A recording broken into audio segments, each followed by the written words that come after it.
우리 주님의 은혜와 평강이 우리 삶 가운데 함께 하기를 빕니다. 지난주에는 창세기 50장 이 요셉을 통하여 야곱의 가문을 세우고 믿음의 공동체를 세우고 하나님 나라를 아름답게 세워가는 모습을 보게 되었습니다. 요셉의 무엇을 통했습니까? 요셉은 형들이 두려워하고 의심하고 안절부절하는 모습을 보면서 안타까워 울었던 모습을, 또 요셉의 순종과 겸손함으로 절제하며 오래 참음을 아마 기억하실 것입니다. 안타까워 울었고 자기 힘을 절제함으로 우리도 하나님과 함께하는 이 요셉처럼 내가 속한 가정을 살리고 그 가정을 통하여 많은 가족들이 그리고 이웃들이 하나님이 주신 생명과 자유를 누리고 예수 그리스도 앞으로 더 가까이 닮아가는 성령의 열매를 맺기를 바랍니다. 그렇게 한 주간을 사셨습니까? 아멘. 세월이 지납니다. 우리가 세월이 지나갈수록 우리에게 어떤 변화가 나타나는가? 노사연시의 바램처럼 우린 늙어가는 것이 아니라 익어가는 것이다. 익어가는 것이 무엇일까? 하나님의 말씀을 내 삶의 주인으로 자리 잡도록 내가 비켜주는 것이다. 이 땅에 삶이 특별한 지식이 없고 근세가 없어도 우리 주님만 생각해도 그냥 싱글벙글하고 이 땅에 가진 재물 별로 없지만 가진 것에 감사하면서 있는 것조차도 나누어 주려고 하는, 내게 주어진 삶을 소중하게 여기고 성실하고 정직하게 배려하는 삶이었으면 참 좋겠다, 그런 생각을 많이 하였습니다. 이런 거룩한 믿음 위에 자신을 하나하나 세워가면서 성령으로 기도하고 하나님의 사랑으로 자신을 지키면서 우리가 영생에 이르도록 우리 주 예수 그리스도의 긍휼을 기다리는 믿음의 삶이 되기를 바랍니다. 세월이 많이 흘렀습니다. 흐르는 세월 속에서 다윗과 바세바의 간통 사건도 그냥 묻히고 잊혀지는 듯 하였습니다. 1절에 보니 여호와께서 나단을 다윗에게 보내시니 어느 날 나단 선지자가 왕궁을 찾아왔습니다. 나단은 궁궐을 주요 무대로 삼아서 왕에게 하나님의 메시지를 전하고 왕의 자문에 응하는 궁중 선지자입니다. 이와 우리 같으면 아마 이런 명령을 받고 쉽게 수락하기가 어려울 것인데 어쨌거나 다윗은 왕입니다. 그러나 그는 가늠한 자요 살인자에다가 거짓말한 자입니다. 그리고 자기 죄가 아무에게도 이르지 않도록 이모저모로 조치를 취해둡니다. 다윗은 하나님께서도 죄를 감추려고 하였습니다. 어쨌든 다윗은 지금 왕으로서 절대 권력을 누리고 있습니다. 사무엘상 25장에 보면 다윗은 이 아비가일의 남편 다발을 죽일 때도 혈기에 치우쳐서 충동적으로 일을 벌이는 기질과 그리고 그 힘을 가지고 있었습니다. 그러니 이런 다윗을 상대해야 하는 나단의 사역은 참 간단한 것이 아닙니다. 어쩌면 이 나단에게는 마지막 목회 신방길일 수도 있습니다. 사실 나단은 그날 자기 목숨을 걸었습니다. 다윗 왕을 찾아온 나단은 느닷없이 이야기 하나를 들려줍니다. 폐하, 제 얘기를 한번 들어주십시오. 어느 마을에 부자와 가난한 사람이 살고 있었습니다. 부자에게는 양과 소가 많았지만 가난한 사람에게는 어린 양, 암양 한 마리만 있었습니다. 그는 새끼 암양 한 마리를 애지중지 자식처럼 키웠습니다. 어린 양은 주인의 밥그릇에 함께 먹고 물그릇도 함께 마시고 주인의 품에 안겨 잠을 잤습니다. 마치 사랑스러운 딸과도 같았습니다. 하루는 부자에게 손님이 찾아왔습니다. 하지만 부자는 자기 가축으로 손님을 접대하는 것을 싫어하면서 자기 가축이 많이 있음에도 불구하고 한 마리밖에 없는 이 가난한 사람의 어린 양을 빼앗아가 손님을 대접합니다. 다윗은 왕으로서 많은 아내와 첩을 소유하고 있는 큰 부자입니다. 그럼에도 불구하고 오직 사랑스러운 한 아내만을 둔 충직한 부하 우리아에게서 아내를 빼앗았다는 것입니다. 하지만 비유 내용을 제대로 파악하지 못한 다윗은 크게 화를 냅니다. 참 저런 고귀한 놈이 다 있다. 저런 괘씸한 놈이구나. 그자는 죽어 마땅하다. 그 부자는 자기의 탐욕에 따라 나쁜 짓을 저질렀으니 어린 암양을 4배로 갚아주어야 한다. 출애굽 20장 1절에 보면은 이는 모세의 율법에 규정되어 있습니다. 율법에는 남의 양 한 마리를 훔쳤을 경우에 양 4마리로 갚아야 한다고 규정하고 있습니다. 알다시피 왕이 되기 전 다윗은 목동이었습니다. 그러니 나단이 부자의 양떼와 가축이 어떻고 가난한 자의 새끼 암양이 어떻고 하는 얘기를 할 때 이 다윗의 눈에는 눈이 초롱초롱하다. 그 초롱초롱한 걸 넘어서 아마 반짝반짝하였을 것입니다. 얼마나 그 눈앞에 선하고 그것이 모습이 연상이 되었겠습니까? 그러자 나단 선지자가 다윗 왕을 똑바로 쳐다보면서 폐하, 그 부자가 왕이십니다. 그 부자가 당신이십니다. 뭐요? 뭐라고? 대체 무슨 말을 하는 거야? 폐하, 주께서 전하라고 하였습니다. 이러시기를 나는 너를 유다와 이스라엘 왕으로 기름을 부어 세웠고 사울의 손아귀에서 구해 주었노라. 사울의 왕궁을 넘겨주었고 그의 모든 소유를 내 손에 맡겼노라. 만일 이 모든 것이 부족했다면 나는 무엇이든지 내게 더하여 주었을 것이다. 그런데도 너는 어찌하여 나를 무시하고 욕되게 하였느냐? 너는 우리아를 죽이고 그의 아내를 빼앗았다. 더군다나 대적 암몬 사람의 칼을 이용하여 충직한 우리아를 살해하였다라고 하셨습니다. 왕이 되기 전 다윗은 목동이기 때문에 자기 팔에 안긴 새끼양, 이 새끼양의 숨소리, 그 느낌이 어떤지를 누구보다도 더 잘 알았던 이 다윗입니다. 누군가가 양을 도둑질해 갑니다. 양을 뺏어갑니다. 이럴 때 목자가 어떻게 해야 되는지, 그 마음이 어떤지 누구보다도 너무나 잘 알고 있었던 다윗입니다. 나단 선지자의 제적에 다윗은 고통스러운 비명을 지르면서 두 손으로 머리를 감싸집니다. 수백 수천 개의 날카로운 양심의 가시가 온몸을 마구 찔러대는구나. 그런 다윗을 향해 나단 선지자의 음성이 계속 들려옵니다. 주께서 경고하셨소. 장차 다윗 왕궁에 칼부림이 떠나지 않을 것이다. 하나하나 듣기에 너무나 무섭고 힘들었습니다. 과연 나단 선지자 예언대로 이후에 다윗 집안에는 피를 부르는 칼부림이 계속 이어집니다. 장남 암논의 동생 압살롬을 피살합니다. 압살롬에게 피살을 당합니다. 이어서 압살롬이 아버지를 거슬러 반역의 칼을 치켜들고 왕의 다툼으로 형 아도니아는 동생 솔로몬에게 처형을 당합니다. 머리를 감싸진 채 고통스러운 비명을 내지르며 심히 괴로워하는 다윗입니다. 그런 다윗에게 나단은 인정사정 볼 것 없이 매몰차게 계속 하나님의 말씀을 선언합니다.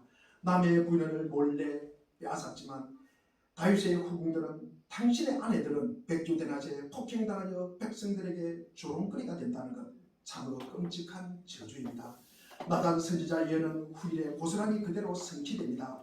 다윗의 아들 압살롬은 반란을 일으킨 후에 궁궐 옥상에다가 장막을 치고 모두가 보는 데서 아버지의 후궁들과 동침을 합니다. 참으로 수치스러운 피론입니다.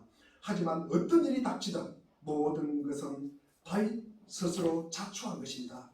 여호와의 입에 나온 말은 단 한마디도 그냥 떨어지는 법이 없다는 것을 너무나 잘 아는 다윗이기 때문에 다윗은 고통스럽게 가슴을 치며 회개의 눈물을 흘립니다. 오, 내가 정녕 주님 앞에 크고 가증한 죄를 지었구나. 나는 주님께 벌을 받아 마땅하도다. 나단 선지자의 견책을 듣고 다윗은 옷과 가슴을 찢으며 통회합니다. 탄식함으로 침상을 눈물로 흠뻑 적실 정도로 회개합니다.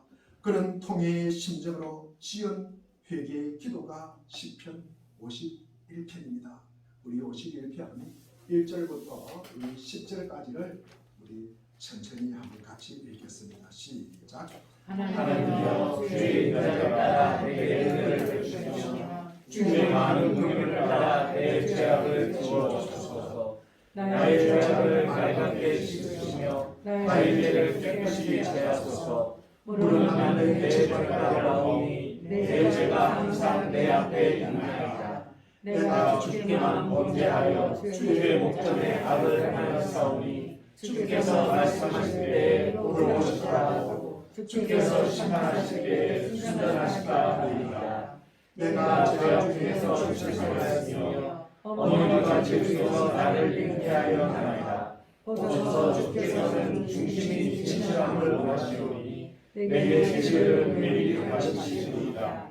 우소서로 나를 정결하게 하소서. 내가 정하리이다. 나의 죄를 씻어주소서. 내가 눈보다 이리이다. 내게 즐겁고 기쁜 소리를 들려주시다. 주께서 꺾으신 뼈들도 즐거워하게 하소서.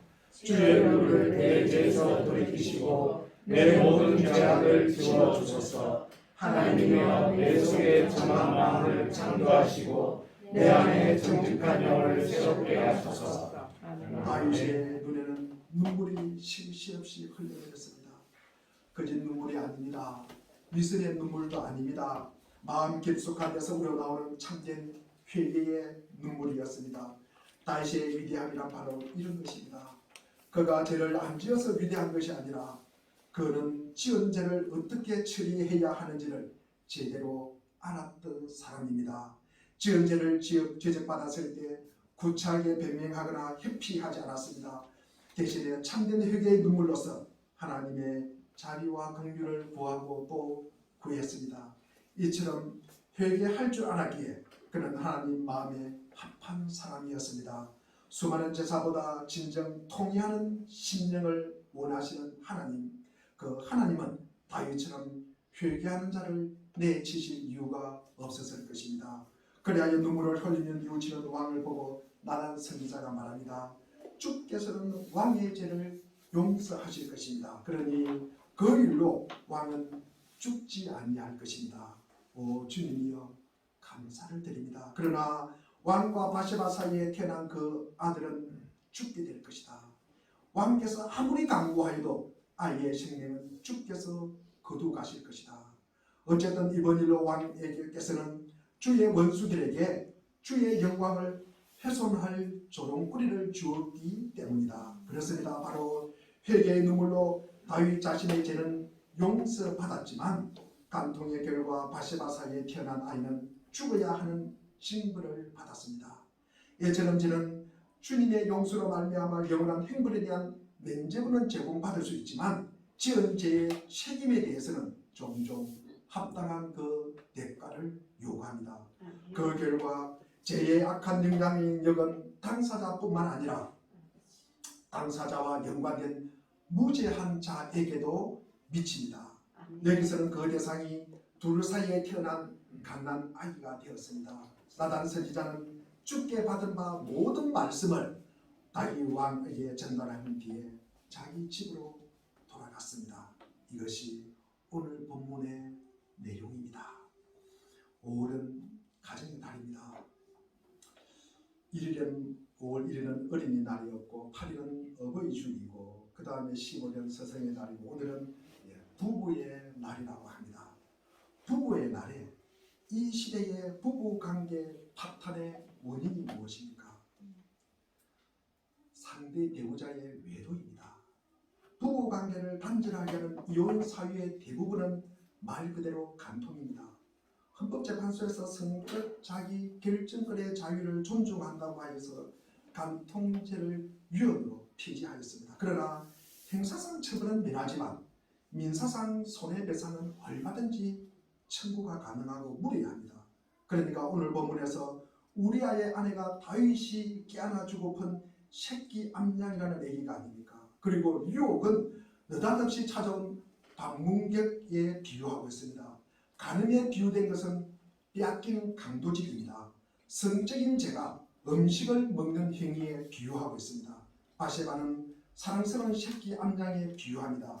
본문에서 남편은 아내를 그렇게 사랑스럽게 여겨 자기 집과 식탁 및 품안을 기꺼이 내주는 대상입니다.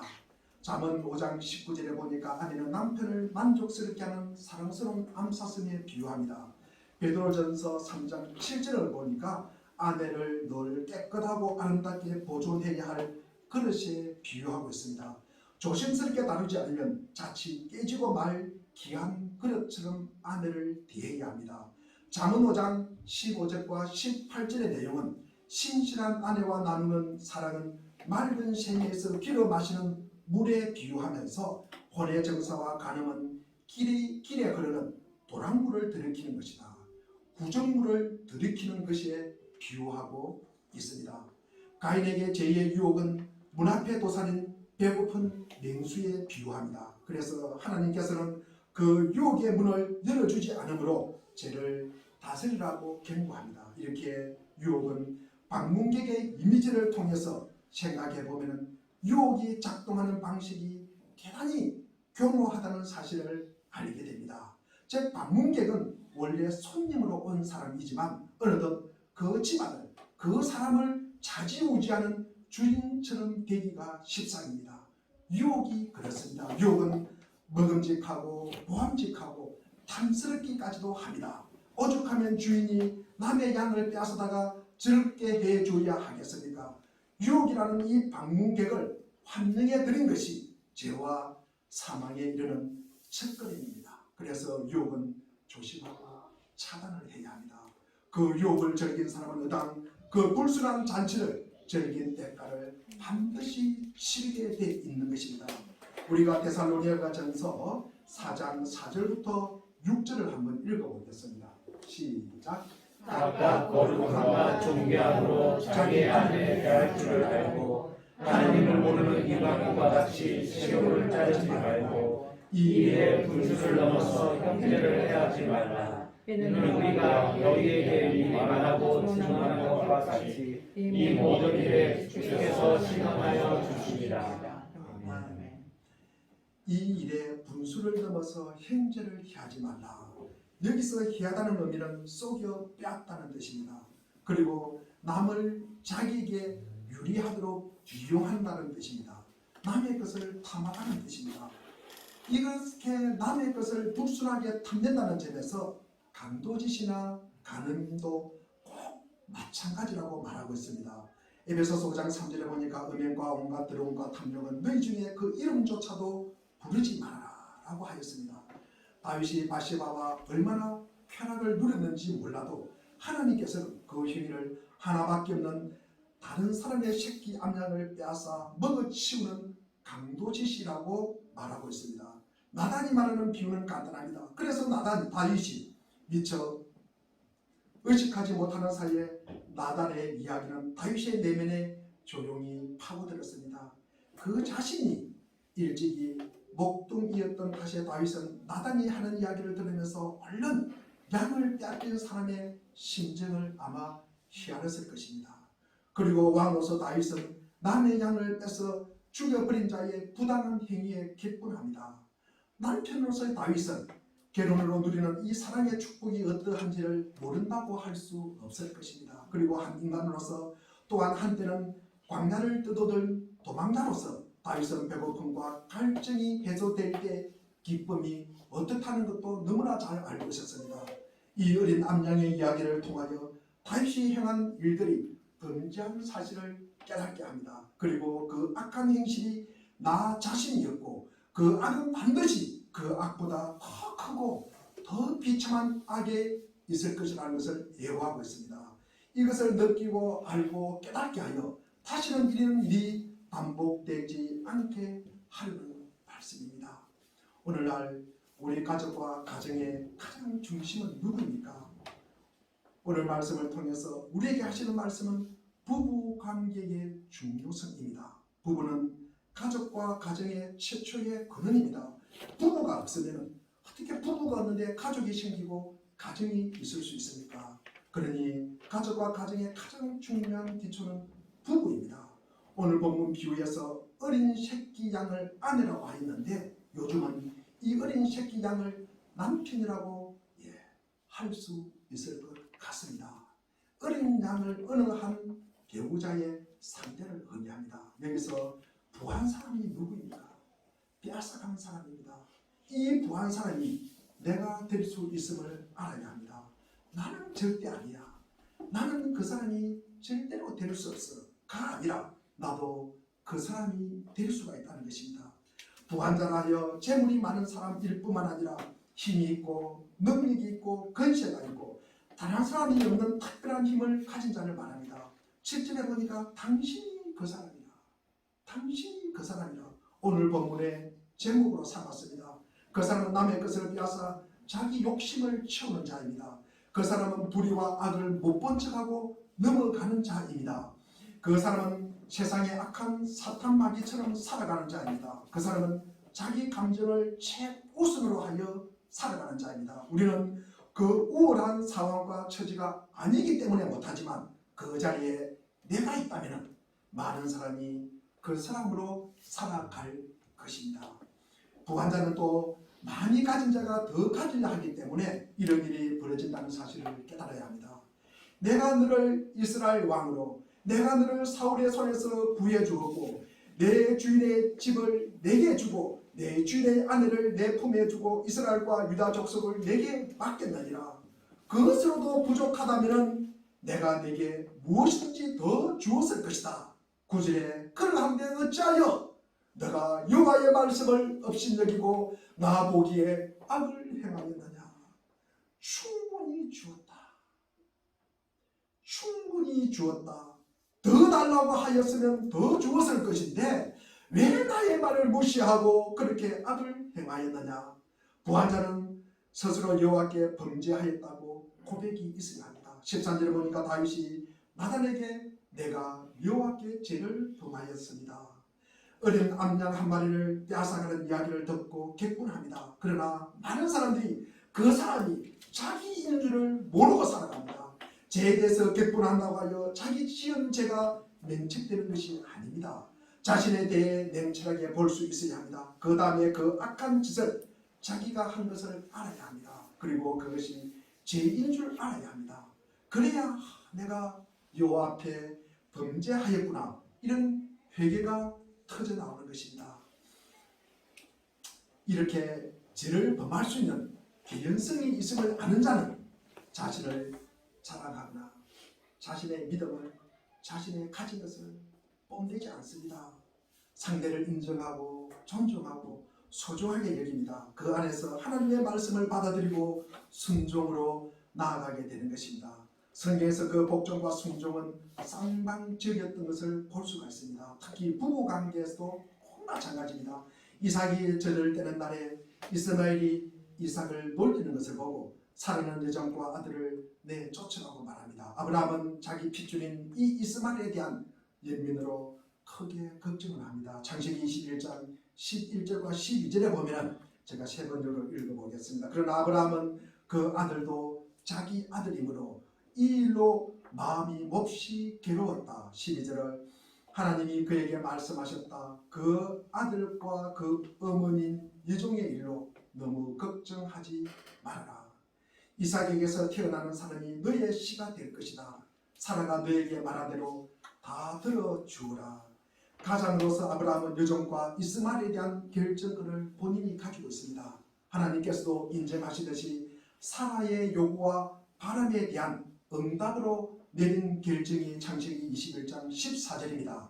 물과 떡 한 가죽 부대를 가져다가 하갈의 어깨에 메어주고 그 아이와 함께 내쫓아라.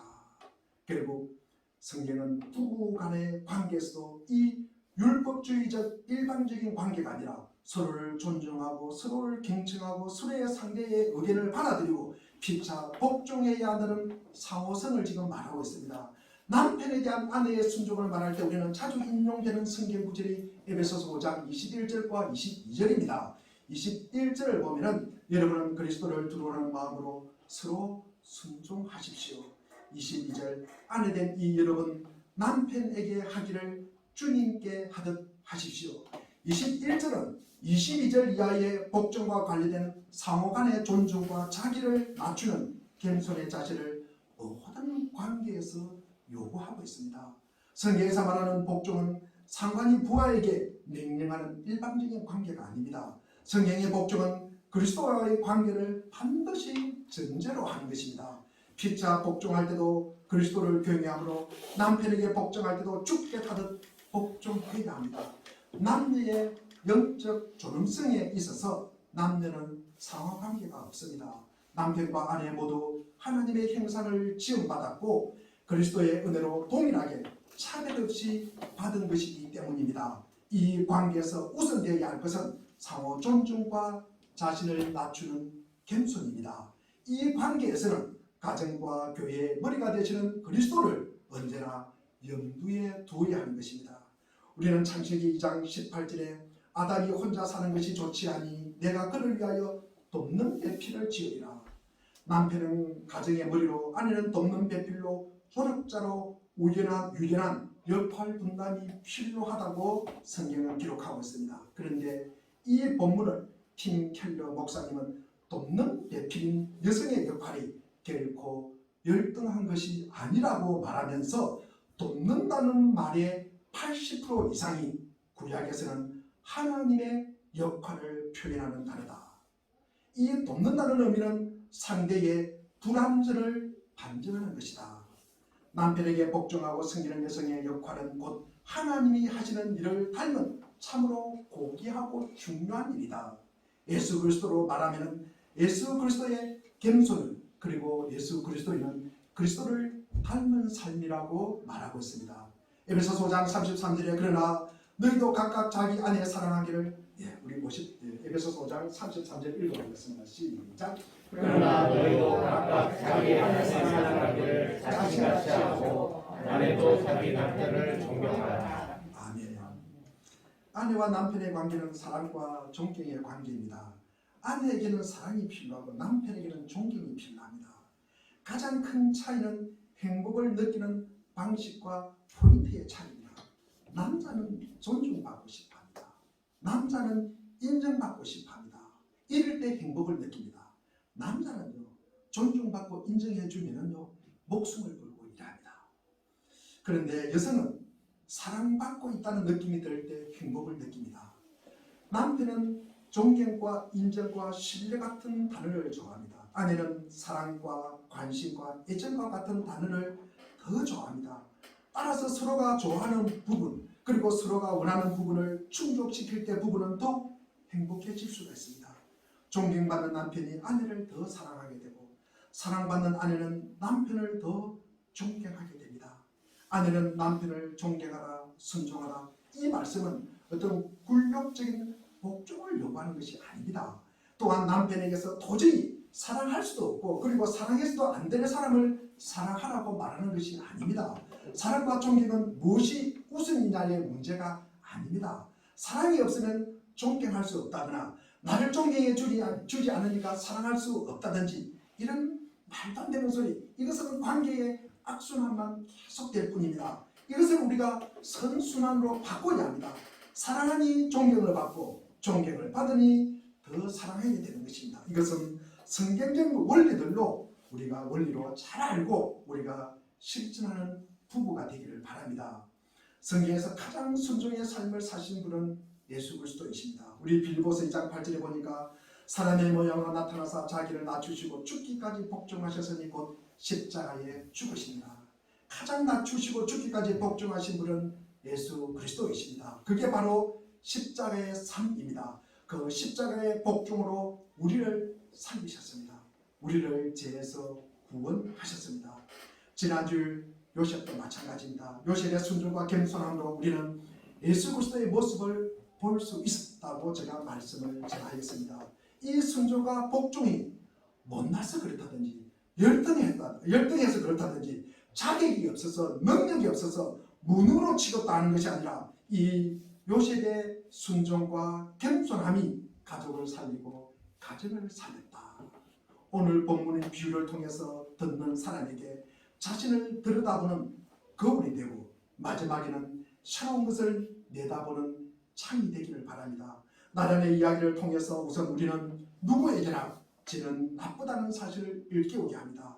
남의 생명이나 목숨과 그리고 기초한 것을 해치고 빼앗아가는 것은 정신적, 육체적 죄에 해당합니다. 그러니까 어떤 사람의 죄에 분노하도록 만듭니다. 그 다음 그 가정스러운 죄가 바로 나 자신일 수 있음을 우리는 일깨워야 합니다. 내가 하면 로맨스요, 남이 하면 불륜이 되는 것이 아니라 그리스도인은 나 자신에 대해서 엄격한 적용이 있어야 하고 타인에 대해서는 관대해야 합니다. 그리고 이런 본인은 자기 죄를 시인하고 회개에 이르게 됩니다. 이라여 죄를 멀리하게 되는 것입니다. 시편 103편 12절에 보니 동이 서에서 먼 것 같이 우리의 죄과를 우리에게서 멀리 옮기셨으며, 죄를 멀리하는 것이 바로 우리가 그리스도로 변해가는 과정이요 그리스도를 닮아가는 과정입니다. 당신이 그 사람이다. 당신이 남의 아내를 빼앗은 그 사람이다. 당신이 남의 남편을 뺏어온 그 사람이다. 당신이 거짓말하고 당신이 살인자다. 손가락질을 당하는 그 사람이 아니라 당신이 바로 하나님을 영원하게 하는 그 그리스도인이군요. 당신이 바로 정결하고 거룩한 믿음으로 사는 그 부부군요. 당신이 그렇게 선한 사람으로 소문난 교회의 성도군요. 그런 아름답고 선한 역량으로 우리의 가족을 살리고 우리의 가정을 회복하게 하고 우리의 믿음의 공동체를 이루어가는 실체가 되기를 축원드립니다. 기도하겠습니다.